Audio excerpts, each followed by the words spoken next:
Na tayo sa lagay na ating panahon ngayong araw ng Sabado, September 23, 2023. Sa kasalukuyan ay may dalawa nga tayo minomonitor na low pressure area na nasa loob ng ating Philippine Area of Responsibility.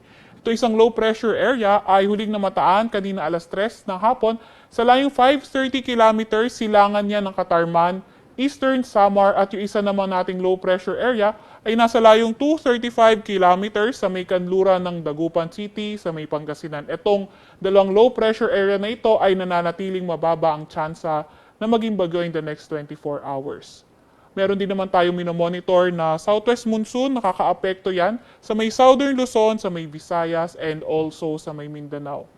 At dahil nga sa mga weather system na ito, asahan natin yung maulap na papawirin, may mga kalat-kalat na pag-ulan, pagkidlat at pagkulog dito sa area ng Metro Manila, pati na rin sa buong Luzon, sa may Visayas din. Kaya asahan natin yung maulap na papawirin, may mga kalat-kalat tayo na pag-ulan, pagkidlat at pagkulog. Kaya ingat kapag meron tayong moderate to heavy rains dahil posible yung mga pagbaha at pagguho ng lupa, lalo na sa mga inuulan ng mga nakaraang araw pa. Yung ating mga Regional Services Division maglalabas ng rainfall advisory, thunderstorm advisory o di kaya heavy rainfall warning kung kinakailangan. Dito naman sa area ng Mindanao, better weather condition yung inaasahan natin. May partly cloudy to cloudy skies tayo na may mga tsansa ng mga localized thunderstorms.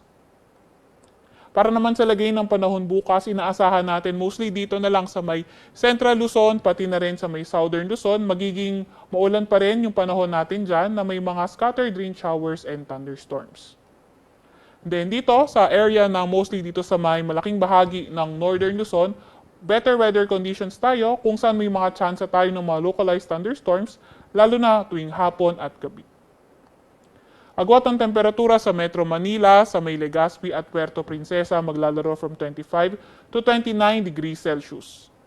Sa may Lawag at Tugigaraw naman, 26 to 32 degrees Celsius.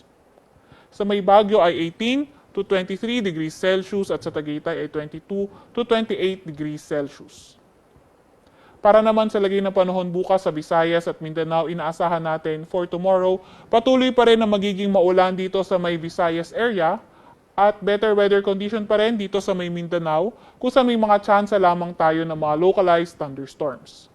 Agwat ang temperatura dito sa may Cebu and also sa may Tacloban maglalaro from 26 to 31 degrees Celsius. Sa may Davao at Zamboanga naman ay 25 to 32 degrees Celsius. Sa may Iloilo at Cagayan de Oro, sa may Cagayan de Oro 25 to 33 degrees Celsius at sa Iloilo ay 25 to 31 degrees Celsius. Wala pa rin tayong nakataas na gale warning sa kahit na anong baybayin ng ating bansa.